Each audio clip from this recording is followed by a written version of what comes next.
Hi everyone, I'm Jody at Fort Worth Fabric Studio, and today I'm going to show you a really quick and easy block to make. This is called our Slice It Up block, and as you can see, it's a cute little watermelon block. So this is super easy. It takes 3 fat quarters, and if you want the cutting instructions and a little write-up on how to make it, a little pattern, we have this all ready for you. So if you'll go to the link we included below, you'll be able to print out the Slice It Up block instructions. So we are ready to get started on this. So after you cut all of your pieces out, it will be really helpful to line these up and maybe just label them. We have sizes X small through double XL, and I thought that was kind of a fun and actually easy way to sort this out. So you just take one of your white larges and you're going to sew that onto one of your red X small pieces. So you put right sides together, and you can look at the diagram on the pattern and it's going to be pretty clear, but you'll put right sides together and you first of all will sew large white to red X small. Okay, I've just sewn this piece here, these 2 pieces together, and you'll want to make sure that you press your seams toward the red. That way they won't show up underneath here. So to make it easy, I think it's, if you use the diagram on our sheet, if you want to go ahead and lay out all your pieces the way they're going to go with the red and the white, that'll make it super simple for you. So at this point, then all you have to do is go along and sew each of the seams on the rows, and then we're going to come in and sew the rows together. So I'm going to go ahead and get started sewing this, and then we will come back and take a look at the block when it's finished.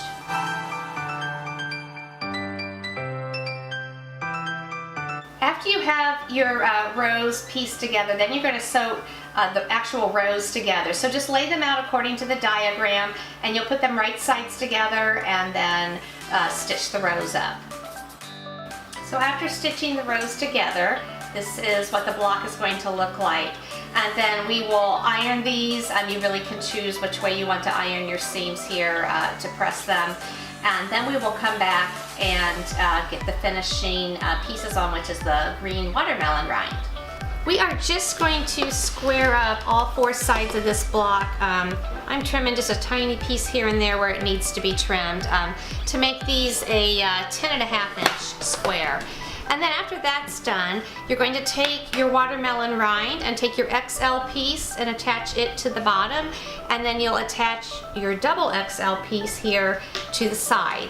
And then after that, it's going to be complete. So I'm going to take it over to the machine and start working on that now. Make sure you put your right sides together.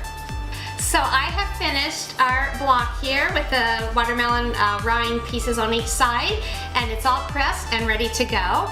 So I hope you guys will give this a try. I also want to mention I started using a lot of starch on my pieces when I'm pressing them and pressing every seam, and it has just helped so much. So that's a tip for you. I just get a simple starch at Walmart, but there's all kinds out there, and some that are made just for quilting that smell really awesome too. So this little block is just 3 fat quarters. We'll let you make 4 of them. You can take those and make them into a table topper or a little table runner. You can use a jelly roll on this too, because these are 2.5 inch strips. So lots of possibilities, and I hope that you will take the time to make one of these or a few of them. And don't forget to check the link below for the pattern. You'll have a PDF download there. Thank you so much for watching. Have a good day. Bye-bye.